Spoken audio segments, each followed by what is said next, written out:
Hello guys, स्वागत है आपका IAS PCS the way out channel में। ये हमारा है 30 डेज ऐसे चैलेंज का डे 12। तो हम लोग स्टार्ट करते हैं इसमें। ये हमारा बिहार प्रोवर्ब का टॉपिक है। टॉपिक क्या है? नाम बड़े और दर्शन छोटे। ये आपको मेरे टेलीग्राम चैनल पे मैंने इसको कल डाल रखा था ये टॉपिक। तो आज इसके बारे में हम लोग ब्रेनस्टॉर्मिंग करेंगे। तो बेसिकली इसका मीनिंग होता है having fame but no corresponding qualities. मतलब आपका नाम बहुत है, जैसे एग्जांपल, हाँ यही देखिए है कि नाम आपका बहुत है कि हाँ ये तो इतने ऐसे हैं वैसे हैं, और आपका क्वालिटीज़ वैसा है ही नहीं। जैसे अगर मैं बोलूँ, एक एग्जांपल लूँ कि आप बहुत ईमानदार हैं और पता चला आप घूस लेते पकड़ा रहे हैं, तो वो है ना कि नाम आपका बहुत है कि ये तो ईमानदारी में इनका ही एग्जाम्पल दो, और घूस लेते आप पकड़ा रहे हैं, तो वही हो गया। ठीक है, इंट्रो मैंने डोनाल्ड ट्रंप का दिया है, इसको मैं एक्सप्लेन करूँगा। बेसिकली जब डोनाल्ड ट्रंप USA के प्रेसिडेंट इस बार बनने वाले थे ना, तो काफ़ी ज़्यादा एक होप था अमेरिका में भी कि जब ये डोनाल्ड ट्रंप आएंगे ना, तो मतलब देखिए कि इनको कितना ज़बरदस्त जीत मिला है इस बार डोनाल्ड ट्रंप को, दोबारा जब जीत के आए हैं ये। तो काफ़ी ज़्यादा उम्मीद था ना वहाँ के लोगों में कि ये कुछ नया करेंगे, क्योंकि बिडेन से लोग नाराज़ थे कि नया करेंगे। ये शायद जो एक बोल रहे थे ना, मेक अमेरिका ग्रेट अगेन, कि अमेरिका में इतना अच्छा चीज़ कर देंगे ना कि एक अमेरिका एक नया फिर से ग्रेट शायद बन जाए। ठीक है, लेकिन अभी भी देखिए कि अमेरिका में क्या हालत है कि वहाँ अनएम्प्लॉयमेंट पीक पर है, इन्फ्लेशन भी पीक पर है। तो आप देख सकते हैं ना कि वहाँ चीज़ वही हुआ, लोग अभी भी उनसे इनसे जो है वो नाराज़ अब चल रहे हैं। लग रहा है कि यार गलती कर दी इनको बना के। तो वही हो गया ना कि नाम बड़े हैं बट ये आए, और साथ में अगर इंटरनेशनल लेवल पे देखें तो लोग इनसे उम्मीद कर रहे थे कि ये आएंगे तो वार रुकवा देंगे, ये आएंगे तो ऐसे हो जाएगा वैसे हो जाएगा। कुछ नहीं हुआ। आए, वार रसिया यूक्रेन का अभी भी चल ही रहा है। इजराइल हमास का वार ये कितने करके रुकवाए हैं, जबकि इजराइल तो इनका काइंड ऑफ मतलब बोला जाता है कि जो USA बोलता है वो इजराइल करता है उसके बावजूद। तो ये इंट्रो डालिएगा और उसके बाद ये मीनिंग, उसके बाद ये लिखिएगा। ठीक है, मीनिंग शुरुआत में अभी लिख सकते हैं, बाद में लिख सकते हैं। ठीक है, फिर लेकिन मीनिंग लिखिएगा ज़रूर, क्योंकि ना मीनिंग से आप कन्वे कर देते हैं, जो सामने वाला चेक कर रहा है कि आप समझ क्या रहे हैं, और ऐसे पे आपका जाएगा कैसे ऐसे। तो फिर हम लोग थोड़ा सा डिस्कस करते हैं एक आर्गूमेंट। ये सब में आप सीखते होंगे जब ये वीडियो देखते होंगे, तो कि हु इज़ नाम बड़े and why then they called as दर्शन छोटे। मतलब नाम बड़े किनको बोलते हैं। ठीक है, तो नाम बड़े में इसके लिए उनको बोलते हैं जैसे जिनका ज़्यादा फेम है। ठीक है, जैसे बहुत एग्जांपल हो जाएंगे। उसके बाद फिर आपको उनसे एक्सपेक्टेशंस बहुत ज़्यादा होता है, जैसे में भी आप ही होंगे, आपके बारे में शायद चर्चा होगा कि ये ऐसा है वैसा है। ठीक है, और एक्सपेक्टेशंस काफ़ी हाई है अगर आपसे। ठीक है, तो वो आप नाम बड़े काइंड ऑफ रखिए। दर्शन छोटे क्या होता है ना कि जब क्वालिटी जो है ना या जो रिजल्ट है वो नोट मैचेज विथ एक्सपेक्टेशंस। मतलब मान लीजिए कि आपसे, जैसे मेरे से अगर कोई उम्मीद कर रहा कि ये BPSC निकाल लेगा, ठीक है, और अगर मानिए मैं नहीं निकाल पा रहा हूँ, तो लोग बोलेगा ना कि यार नाम बड़े था दर्शन छोटे, मतलब कि ये तो निकाल ही लेता और ये नहीं निकाला। ठीक है, तो एग्जाम्पल लिख दे रहा हूँ। ठीक है, फिर वही कभी कभी क्या होता है ना कि ओवर एक्सपेक्टेशंस भी होता है चीज़ों को, कि जैसे मतलब एग्जांपल देता हूँ कि चूंकि मेरा IIT का बैकग्राउंड है, तो लोग ये मान के चलते हैं ना कि जैसे IIT का बैकग्राउंड है तो हर चीज़ ये कर लेगा या हर चीज़ ये निकाल लेगा। ठीक है, तो मानिए हर कोई इंसान ही है, मानिए किसी से कुछ गलती हुआ, मानिए अगर नहीं हुआ, तो वो ये बोलेंगे अरे नाम बड़े दर्शन, मतलब उनको वो लगेगा ना कि ओवर एक्सपेक्टेशन। इसमें देखिए कि मतलब वो ये मान के चल रहे हैं कि यार इसका तो हो ही जाएगा, उसका नतीजा क्या होता है कि नहीं होता है, तो क्या अरे ये नाम बड़े और दर्शन छोटे वाला हाल है इनका। ठीक है, फिर हिस्ट्री का एग्जांपल। अब हम लोग मेन बॉडी चालू कर रहे हैं। ठीक है, ये भी बॉडी का ही पार्ट था, बट ये एक एक्स्ट्रा आपको ऐड करके देता हूँ, क्योंकि एक नया आर्गूमेंट भी आपको अप्रोच करने आना चाहिए। यहाँ से तो सब लिखेंगे, इसमें भी मैं आपको ना अलग अलग डायमेंशन एक्स्ट्रा देता हूँ जो आपको बहुत काम आएगा। जैसे अब हिस्ट्री का देखें तो मॉडरेट्स थे ना, वो काफ़ी ज़्यादा बिलीव करते थे ब्रिटिश पर, और काफ़ी ज़्यादा एक्सपेक्टेशन था ब्रिटिश को। देख रहे होंगे जब इंडियन काउंसिल 1861 आने वाला था, 1892 आने वाला था, तो ना मॉडरेट्स ये मानते थे जो इंडियन नेशनल कांग्रेस में थे कि जो हमारा ब्रिटेन है ना वो हमारा अच्छा करेगा। मतलब वो लोग ये बोलते थे कि ब्रिटिश जो है उससे हम लोग सिविलाइज्ड होंगे उससे। ठीक है, कि वही है कि British due to democracy constitutional values, ठीक है, कि वो हम लोग में भी आएगा। लेकिन रियलिटी देखिए तो क्या कर रहा था, वो डिवाइड एंड रूल कर रहा था। जैसे आप 1907 का जो आप देखें कि सूरत स्प्लिट हो गया, उसके बाद फिर 1909 में ये कॉमनल बेसिस पे जो सेपरेट इलेक्टोरेट दे देते हैं, कॉमनल टेंशन हुआ। बोलिए कि बहुत बड़ा रीजन था एक आपको पाकिस्तान अलग होने का इंडिया से। ठीक है, फिर पॉलिटिकल देखें तो politician during election big claim करते हैं। और जैसे अभी 2025 में भी देखें कि इलेक्शन हुआ बिहार में, तो देखोगे अलग अलग पॉलिटिशियन अलग अलग क्लेम कर रहे थे, बट रिजल्ट आने के बाद, जब इलेक्शन खत्म होने के बाद देखिए कि उस जो क्लेम का मतलब कुछ नहीं रहता है एक्चुअल में। ठीक है, तो वही आपको लिखना है कि नाम बड़े मतलब बड़ा बड़ा क्लेम तो वो कर रहे हैं, लेकिन जब रिजल्ट देने का बारी है तो वो नहीं देते हैं। ठीक है, फिर अगला साल, जब अगला 5 साल बाद फिर वही चीज़ सुनिएगा बाकी अगर बोल रहे हैं कि इस बार हम रोड को हाईवे बना देंगे, मतलब एग्जांपल दे रहा हूँ सरकैजम वे में, तो वो अगले 5 साल भी सेम चीज़ को बोलते रहेंगे, पता चला वो हाईवे बनेगा भी नहीं, रोड बन ही नहीं रहा है उनसे, मतलब एग्जांपल दे रहा हूँ। फिर इकोनॉमी में देखिए तो various companies and businesses in their advertisement exaggerate about their product. जैसे मतलब वो जैसे कंपनी कोई भी देखते होंगे, एग्जांपल देता हूँ, जैसे फेयर लवली का दिखाता है, ठीक है, वो दिखाता है कि कोई भी लगाओ इसको और वो गोरा हो जाएगा। फेयर हैंडसम देखिए, कोई भी लगाओ इसको, पता नहीं, मतलब एक तो गोरा काला कुछ होता नहीं है, ठीक है, अगर देखें तो ये सब रेसिज्म का एग्जाम्पल है। बट अगर आप देखें ना तो एग्जैगरेट करते हैं कोई चीज़ को, जैसे कि फ्रीडम 251 मोबाइल फ़ोन आया था, ठीक है, वो अपना इतना प्रचार किया था ना, इसको स्कैम में ही बोलते हैं, मैं बताता हूँ इसका कहानी, कि अपना ये इतना प्रचार किया था कि 251 रुपये मात्र फ़ोन आपको मिलेगा। 2016 का ये बात है, आपको बहुत अच्छा सब चीज़ फीचर इसमें है, ये है वो है, कम से कम करोड़ के आसपास ना इसमें सेल हुआ था, मतलब सॉरी इसमें प्री बुकिंग हुआ था, प्री बुकिंग करवाया था ये, ठीक है, और आज तक किसी के पास ये फ़ोन पहुंचा ही नहीं, किसी के पास नहीं पहुंचा। बेसिकली इसने बस एडवर्टीजमेंट किया, अपने प्रोडक्ट को एग्जैगरेट किया और प्रोडक्ट दिया तक नहीं किसी को। फिर किंगफिशर एयरलाइन का देखें, जो विजय माल्या कंपनी है, वो इतना बड़ा कंपनी था, बहुत बड़ा कंपनी था, अब तो मतलब अभी के लोग नहीं जानते होंगे, बट ना वो बहुत बड़ा कंपनी था, बट क्या हुआ, करप्शन मिसमैनेजमेंट, उसके कारण वो फ्लॉप हो गया। तो नाम तो बड़ा था पर वही दर्शन छोटा।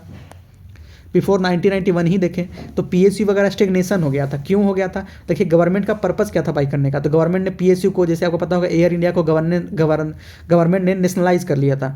तो बेसिकली क्या हुआ था कि गवर्नमेंट क्यों बाई करती थी कि हम सही से इंप्लॉयमेंट देंगे, इनक्वालिटी को खत्म करेंगे, इकोनॉमिक ग्रोथ को प्रमोट करेंगे। बट रियलिटी देखते थे आप, अभी भी देखिए कि 1% जो है पॉपुलेशन वो 40% ऑफ वेल्थ को कब्जा करके बैठा हुआ है, ठीक है। तो वही है कि अब हम लोग बोल रहे हैं कि नाम बड़े बड़े किए कि हाँ पीएसयू को हम लोग जो भी नेशनलाइज कर दे रहे थे, जो भी कंपनी थोड़ा बड़ी हो रही थी कि नहीं हम लोग उसको अपने अंदर में रखेंगे, गवर्नमेंट बोलती थी, और एम्प्लॉयमेंट वगैरह देंगे, इनक्वालिटी खत्म करेंगे। बट देखिए कि वही सिचुएशन है अभी तक। सोशल में देखें तो constitutional amendment 73rd and 74th, जो कि बिल्कुल बहुत बड़ा सेंसेशन आया था कि ये तो बिल्कुल ही चेंज ले आएगा। उसमें स्पेशली जो 33% रिजर्वेशन वाला जो कॉन्सेप्ट था वीमेन के लिए, कि ये एम्पावरमेंट ऑफ वीमेन करेगा, ये इंक्लूसिविटी इन लॉ के मेकिंग वीमेन को बनाएगा। बट रियलिटी देखिए तो एक नया सेंसेशन को जन्म कर दिया, सरपंच पति को, पंचायत पति को। जैसे एग्जांपल मैं देता हूँ कि छत्तीसगढ़ में ना, आप इस एग्जांपल को ऐसे में कहीं पर डाल सकते हैं वीमेन से रिलेटेड, जब भी ऐसे आए तो, कि छत्तीसगढ़ में एक सरपंच का पति ओथ ले लिया था। मतलब सोचिए कि कोई सरपंच लेडीज जीती और उनका पति ओथ ले रहा है, और ये बहुत वायरल हुआ था न्यूज़, ठीक है। फिर पंचायत वेब सीरीज में जैसे आप देखते होंगे कि जो वो लेडीज रहती हैं सरपंच, लेकिन उनका पति पूरा संभालते रहता है, ठीक है। टेक्नोलॉजी देखें तो फेसबुक इंस्टाग्राम जो है वो वेरी पॉपुलर है, बहुत ज़्यादा पॉपुलर। मतलब आपके घर में आप तो चलाते ही होंगे, आपके मम्मी पापा भी चलाते होंगे, ठीक है। तो बेसिकली क्या एक प्लेटफॉर्म पर प्रोवाइड करता है इंटरेक्ट करने के लिए लोग से, अपने आप को अपना बात रखने के लिए, ठीक है।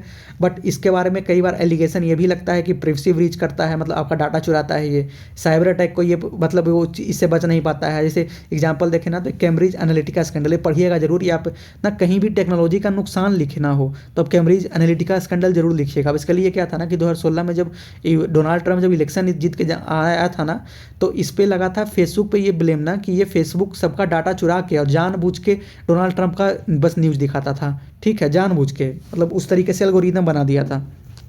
फिर इथिक्स देखें तो कंपनीज क्लेम करता है कि सीएसआर क्या होता है, कॉर्पोरेट सोशल रिस्पॉन्सिबिलिटी, मतलब हर कंपनी का एक सोशल रिस्पॉन्सिबिलिटी भी है, ठीक है। तो हर कंपनी क्लेम करता है ऑलमोस्ट कि हाँ ठीक है। जैसे 75% ऑर्गेनाइजेशन जो है ना वो बोस्ट फॉर स्ट्रॉन्ग इथिक्स, मतलब बताती है कि मेरा बहुत स्ट्रॉन्ग इथिक्स फॉलो करते हैं, हमारा जो कॉर्पोरेट का जो अंदर का ऑफिस का इन्वायरमेंट है बहुत बढ़िया है, ठीक है। But only 23% effectively implement them, उसको एक्चुअल में करते हैं, ठीक है। क्यों? क्योंकि वहाँ कंज्यूमरिज्म को बढ़ावा है, ग्रीन वॉशिंग को है, इको अनार्किज्म है। ग्रीन वॉशिंग वगैरह होता है कि हम लोग ग्रीनरी के नाम पे नुकसान पहुंचा रहे हैं, ठीक है। तो इन्वायरमेंट यहाँ से मैंने जानबूझ के ट्रांजिशन लिखा था, क्योंकि अब देखिए ग्रीन वॉशिंग वगैरह इकोनॉमिज्म तरफ गए ना, तो इन्वायरमेंट स्टार्ट कर दिए। तो देखिए कि यूएनएफसीसी आया था या कॉप आया था, ठीक है। जो यूएनएफसीसी क्या होता है, United nation forum for climate change, और कॉप क्या है, उसी का कॉन्फ्रेंस ऑफ पार्टी जो COP 29 COP 30 होते रहता है, ठीक है। इसमें बहुत ज़्यादा डिबेट होता है क्लाइमेट चेंज के बारे में, हमेशा सेंसेशन बनेगा, ठीक है। अभी नवंबर है ना, नवंबर लास्ट और दिसंबर शुरुआत में देखिए जब कॉप फिर से होने वाला है, तो देखिए COP 30 होने वाला है, ठीक है। तो कितना ज़्यादा फिर से होगा कि ऐसे कर देंगे वैसे कर देंगे, allotment of fund, many countries present themselves as saviour of earth, बहुत सारी कंट्री दिखाएगी ना कि ये जो पृथ्वी का रक्षक हम ही हैं ही। बट रियलिटी देखिए कि अभी भी 1.1% डिग्री सेल्सियस जो है वो टेम्परेचर राइज है, टेम्परेचर बढ़ा हुआ है, सी लेवल राइज हो रहा है, ग्लेशियर पिघल रहे हैं, कई जो आइलैंड कंट्रीज है वो सबमर्ज कर रहे हैं। तो वही चीज़ है। फिर इंटरनेशनल ऑर्गेनाइजेशन में अगर देखें तो यूएन जो है वो आया था maintain world order, peace, voices of the countries, ये बोलता था कि हम उसको रिप्रेजेंट करेंगे। बट रियलिटी देखिए कि इनइफेक्टिव हो चुका है। इंडिया पाक वार ही देखिए, या फिर तुझे कि पाकिस्तान जब टेररिस्ट जो पहलगाम अटैक हुआ, तो कई बार उस पर कोशिश किया है इंडिया ना कि इसको पे बैन लगाए, ठीक है, पाकिस्तान को इसको बैन लगाए, इस तरीके का एक्शन लेके पाकिस्तान को सुधरना पड़े, लेकिन नहीं कुछ होता है, ठीक है। आप यूक्रेन रसिया ही वार देखें, 3 साल से 3.5 साल हो गया वार हो रहे हैं और अभी तक कोई इस पर नहीं कर पाया। इवन इसराइल हमास वार ही देखे, 3 साल बाद जाके 2 साल बाद सॉरी वार जाके ख़त्म हुआ। WTO ही देखिए, तो WTO आया था ना कि एक ट्रेड को डेमोक्रेटाइज करने के लिए, कि एक लिस्ट डेवलप कंट्री और एक मोस्ट डेवलप कंट्री भी एक दूसरे से अच्छे से ट्रेड करें, और किसी को उसका मतलब ये वो ना हो, मत्स्य वाला कॉन्सेप्ट ना होना कि बड़ी मछली छोटी मछली को खा जाए, ठीक है। तो लेकिन अब देखिए कि जैसे ट्रंप आया तो ट्रेड बैरियर लग रहा है, अब वो टैरिफ गेम चल रहा है, टैरिफ वार जो बोलते हैं, ठीक है। तो WTO भी बिल्कुल इनइफेक्टिव हो चुका है अभी के लिए। तो एग्रीकल्चर में देखें तो ग्रीन रिवॉल्यूशन आया था, इसे बिहार, इसमें मैंने जानबूझ के बिहार भी डाला है, तो क्योंकि ना बिहार के अभी मैं रिलेवेंस दे रहा था, ठीक है। तो hope Bihar farmer were very high green revolution से, उस टाइम जो 1960 में आया था। अब बिहार यूपी वगैरह में बहुत ज़्यादा हाई था लोगों का डिमांड कि कुछ अच्छा होगा हमारा, क्योंकि एग्रीकल्चर का हमेशा से बिहार यूपी वगैरह एग्रीकल्चर डोमिनेंस रहा है इसका, तो कि अच्छा होगा। रियलिटी क्या हुआ कि ग्रीन रिवॉल्यूशन बस कहाँ कहाँ सक्सीड किया, पंजाब में, हरियाणा में, तो वही है ना कि सबको फ़ायदा नहीं हो पाया ग्रीन रिवॉल्यूशन का।